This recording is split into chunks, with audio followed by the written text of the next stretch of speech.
Salam saudaraku, semoga kita semua dalam keadaan sehat dan penuh sukacita dalam Tuhan. Kita akan merenungkan firman Tuhan dari Mazmur 90 ayat 1-12 dalam tema Ajarlah kami menghitung hari-hari kami. Sebelumnya mari kita berdoa. Bapa di sorga, sebentar lagi kami akan merenungkan firman-Mu. Kiranya Roh-Mu yang kudus menerangi hati dan pikiran kami, agar kami sungguh memahami firman-Mu. Dalam nama Tuhan Yesus Kristus kami berdoa. Amin. Mazmur 90 ayat 1-12. Beginilah firman Tuhan. Doa Musa, abdi Allah. Tuhan, Engkaulah tempat perteduhan kami turun-temurun. Sebelum gunung-gunung dilahirkan dan bumi dan dunia diperanakan, bahkan dari selama-lamanya sampai selama-lamanya, Engkaulah Allah. Engkau mengembalikan manusia kepada debu dan berkata, Kembalilah hai anak-anak manusia.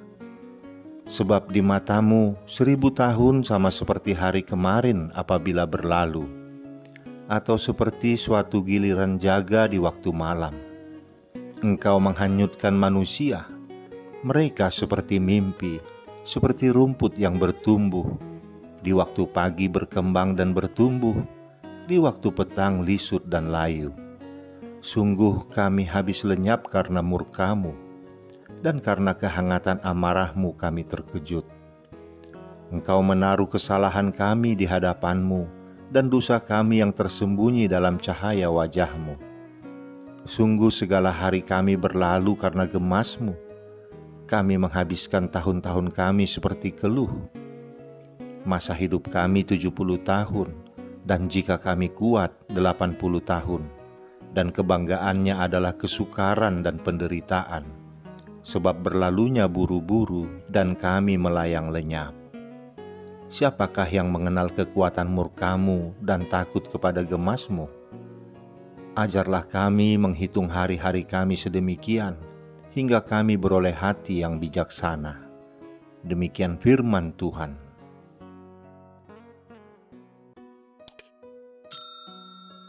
Saudaraku, hidup manusia di dunia ini ada dalam waktu yang terbatas. Suatu waktu yang direlatifkan oleh Tuhan. Waktu di mana tidak seorang pun yang tahu kapan akan berakhir. Yang pasti kita semua akan mencapai batas waktu tersebut. Itu artinya semua kita sedang berbaris dalam antrian menunggu panggilan Sang Pencipta. Waktu untuk panggilan tersebut sangat ideal dalam setiap masa atau usia setiap orang. Bisa pada waktu anak-anak, pada waktu masih muda, di masa tua atau lanjut usia. Ketika panggilan Sang Pencipta datang, tidak seorang pun dapat menolaknya. Ada sebuah legenda tentang seorang pedagang kaya di kota Baghdad. Suatu hari ia menyuruh pembantunya ke pasar. Di pasar, pembantunya ini bertemu dengan wanita berjubah panjang yang bernama Kematian. Ia begitu takut dan segera kembali ke rumah tuannya.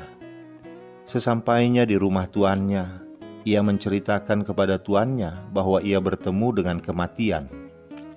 Ia begitu ketakutan dan memohon agar tuannya memberi sejumlah uang agar ia bisa pergi dan bersembunyi di Samara. Lalu tuannya memberikannya uang. Kemudian tuan ini pergi ke pasar untuk menemui kematian dan bertanya mengapa kematian menakut-nakuti pembantunya. Kematian menjawab bahwa ia tidak menakut-nakuti. Justru ia kaget bertemu pembantunya di pasar, karena ia memiliki janji untuk bertemu dengan pembantu tersebut malam hari ini di Samara. Ada kebenaran yang terkandung dalam legenda ini, bahwa tidak ada tempat untuk bersembunyi dari kematian. Bila waktunya tiba Tuhan memanggil kita, tak ada satupun yang dapat menghalangi. Banyak orang berhadapan dengan kematian akan mengubah prioritas hidupnya. Yang tadinya penting menjadi tidak penting, dan sebaliknya, yang tidak penting menjadi penting. Saudaraku, Mazmur ini merupakan salah satu sastra yang paling kuno di antara karya sastra yang pernah ditulis. Mazmur ini ditulis oleh Musa, seorang pemimpin masyarakat, pemimpin politik, pemimpin militer, sekaligus pemimpin rohani yang luar biasa. Seseorang yang selamat dari suatu musibah yang hampir merampas nyawanya, biasanya lebih menghargai waktu yang masih ada padanya dibandingkan orang-orang lain. Dalam Mazmur 90, Musa menyampaikan suatu doa tentang hal waktu. Pandangan dan doa Musa ini sungguh dapat menolong kita menghargai setiap hari, setiap jam yang diberikan kepada kita. Karena beberapa kali nyawa Musa diselamatkan dari maut, demikianlah tiap menit menjadi berharga baginya. Pada waktu ia masih bayi, ia diselamatkan dari pedang tentara Firaun. Kemudian pada waktu ia sudah menjadi seorang pemuda, ia terpaksa melarikan diri ke Midian, sekali lagi untuk menyelamatkan nyawanya. Pada waktu ia memimpin umat Israel dari Mesir, nampaknya mereka sekalian akan dilenyapkan oleh 600 kereta tentara Firaun. Dan sekali lagi Tuhan melepaskan Musa dari maut dan memberi dia hari-hari baru. Di padang gurun rupanya mereka semua akan dibunuh oleh orang Amalek. Pada waktu itu Tuhan memberi kemenangan dan menambah waktu hidup pada Musa. Demikianlah Musa, karena hidupnya diperpanjang beberapa kali, ia sungguh menghargai waktu yang ada. Mazmur ini dapat menolong kita untuk menghargai tiap hari yang diberikan kepada kita. Kita akan memeriksa doa ini dengan teliti, karena di dalamnya ada prinsip-prinsip yang dapat menolong kita menghargai hari-hari kita. Manusia dikatakan makhluk yang fana, karena pertama, manusia itu berasal dari debu dan akan kembali kepada debu ketika Allah menghendakinya. Kedua, hidup manusia itu terikat dengan waktu, berbeda dengan Tuhan yang tidak terikat dengan waktu. Bahkan Musa mengatakan 1000 tahun manusia di mata Tuhan seperti hari kemarin. Ketiga, manusia itu hidup dalam waktu yang singkat, yang lamanya seperti 1 hari. Tidur lalu bangun lalu selesai. Atau seperti rumput yang hanya segar di pagi hari, tetapi pada sore menjadi layu dan lisut. Manusia itu juga adalah makhluk yang berada di bawah bayang-bayang hukuman Allah, karena manusia adalah orang berdosa. Dan orang berdosa akan diperhadapkan dengan murka Allah. Tidak ada dosa yang tersembunyi di hadapan Allah. Allah mengetahui semuanya. Karena berada di bawah bayang-bayang hukuman ini jugalah hidup manusia diisi dengan keluhan. Dan bahkan orang yang usianya mencapai 70-80 tahun pun, kebanggaannya adalah kesukaran dan keluhan. Setelah itu lenyap. Dengan kesadaran akan dua kenyataan ini, Musa meminta pertolongan Tuhan untuk mengajarinya menghitung hari-hari.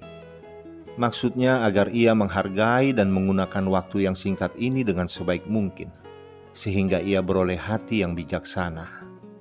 Hati yang bijaksana adalah hati yang makin mengenal Allah, sebab Dia adalah tempat perteduhan yang kekal bagi manusia. Saudaraku, setiap hari adalah hari baru, dan satu hari hanya dapat kita jalani satu kali saja. Kemudian hari tersebut berganti dengan hari berikutnya, yang sama lamanya, namun berbeda keadaannya. Hari yang telah kita lalui itu sudah menjadi masa lalu dan tinggal kenangan. Hari ini merupakan kesempatan, sedangkan hari-hari yang akan datang menjadi suatu pengharapan bagi kita. Karena begitu berharganya waktu, Musa berdoa kepada Tuhan agar ia diberi hati yang bijaksana, sehingga dapat memperhatikan hari demi hari dengan sungguh-sungguh, supaya tidak ada satu hari pun yang terlewatkan dengan percuma. Begitu juga kita yang telah dikaruniai Tuhan dengan banyak talenta, pastilah kita tidak akan merelakan waktu berlalu begitu saja, sebab kita tidak tahu apa esok kita masih punya kesempatan menyambut matahari terbit. Kehidupan kita pendek sekali, singkat sekali. Kita tidak boleh meremehkan satu detik pun dari waktu kita, apalagi memboroskannya. Kita harus bertanggung jawab menjalani hidup sepanjang waktu yang diberikan Tuhan. Sebab waktu yang kita jalani ini sedang bergerak menuju kekekalan, dan hidup yang kita jalani sekarang memiliki dampak pada kekekalan. Pertanyaannya, apakah hari-hari yang kita jalani sekarang ini sejalan dengan kehendak Tuhan? Karena apapun yang kita jalani sekarang sangat menentukan status kita kelak di hadapan Tuhan. Ada salah satu nasihat orang Indian Cherokee di Amerika Serikat yang mengatakan, ketika engkau lahir, engkau menangis, sementara semua orang di sekitarmu tersenyum.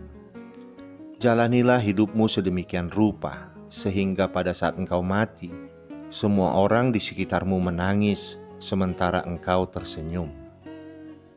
Ungkapan ini mengajarkan kita agar kita hidup menjadi orang yang berguna bagi sesama kita. Sehingga pada saat kita mati nanti, kita mewariskan kebajikan kepada orang-orang di sekitar kita. Oleh sebab itu, hidup yang kita jalani di bumi seharusnya menjadi masa persiapan menjelang kehidupan di alam kekekalan kelak.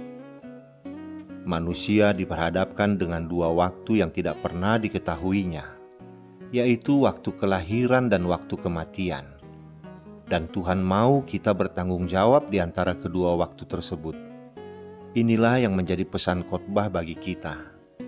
Adakah kita menyadari bahwa ada detik-detik waktu yang tidak dapat kita lihat secara kasat mata, namun faktanya waktu itu terus berjalan sampai datangnya kematian?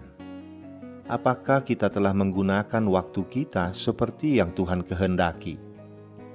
Sama seperti doa yang Musa naikkan, Tuhan mau kita memiliki hati yang bijaksana di dalam menghitung hari-hari kita. Karena jangan-jangan, tanpa disadari, kesibukan yang kita jalani hanyalah berupa hal-hal yang tidak dikehendaki Tuhan.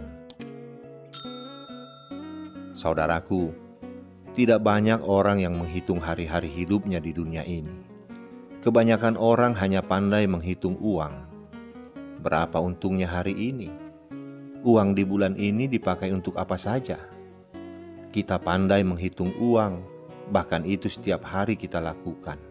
Tetapi kita tidak pernah menghitung waktu kita yang setiap hari berlalu dan tidak bisa kembali lagi kepada kita.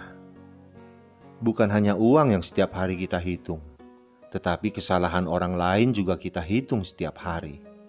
Semua kesalahan orang lain kita catat di dalam hati kita, dan kita bisa ingat semuanya. Anehnya, ayat-ayat Alkitab hanya sedikit sekali yang kita ingat. Tetapi kesalahan orang lain banyak tertulis di hati kita, dan kita bisa menuliskannya dengan cepat. Hari-hari yang kita lalui adalah hari-hari yang penuh ingatan akan kesalahan orang lain. Seharusnya yang dihitung adalah hari-hari kita di bumi ini yang akan berlalu dan tidak bisa kembali lagi. Selain kita pandai menghitung uang, pandai menghitung kesalahan orang lain, kita juga pandai menghitung jasa kita sendiri.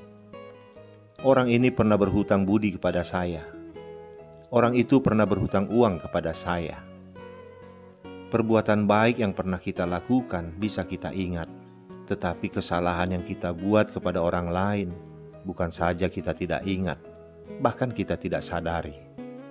Inilah penyakit kebanyakan orang, bahkan mungkin penyakit kita juga. Seharusnya yang kita hitung bukan jasa kita. Biarkanlah Tuhan yang menghitung itu. Hari-hari kita setiap hari akan berlalu. Jangan sibuk menghitung kebaikan, tetapi sibuklah melakukan kebaikan. Saudaraku, di akhir tahun gereja ini, kita juga memperingati saudara-saudara kita yang telah mendahului kita meninggalkan dunia yang fana ini. Mengingat kepergian saudara-saudara kita itu, menyadarkan kita betapa singkatnya hidup kita di dunia ini. Hal ini juga akan menolong kita untuk sungguh-sungguh menghargai tiap menit dan tiap hari yang Tuhan hadiahkan bagi kita. Dengan demikian, kita akan dinilai sebagai orang yang sungguh-sungguh menghargai hari-hari yang kita terima dari Tuhan. Karena itu, mari pergunakanlah semua waktu kita dengan bijaksana untuk memuliakan Tuhan. Amin. Kita berdoa. Bapa di sorga, kami bersyukur berterima kasih atas firman-Mu hari ini, yang mengingatkan kami Tuhan, betapa cepatnya hidup kami di dunia ini. hidup kami akan segera berlalu sesuai dengan kehendak-Mu. Karena itu, sama seperti Musa, kami mau memohon pengajaran dari-Mu agar kami semakin bijaksana menghitung hari-hari kami, agar kami lebih bertanggung jawab lagi mengisi hari-hari kami untuk memuliakan nama-Mu. Ada banyak waktu berlalu dan sia-sia yang kami jalani selama ini. Kiranya itu tidak terulang lagi. Tetapi di dalam waktu yang singkat ini, kami ingin memakainya, menggunakannya demi kemuliaan nama Tuhan saja. Beri kami kekuatan Bapa untuk melakukan itu. Di dalam nama anak-Mu Tuhan Yesus Kristus kami berdoa. Amin.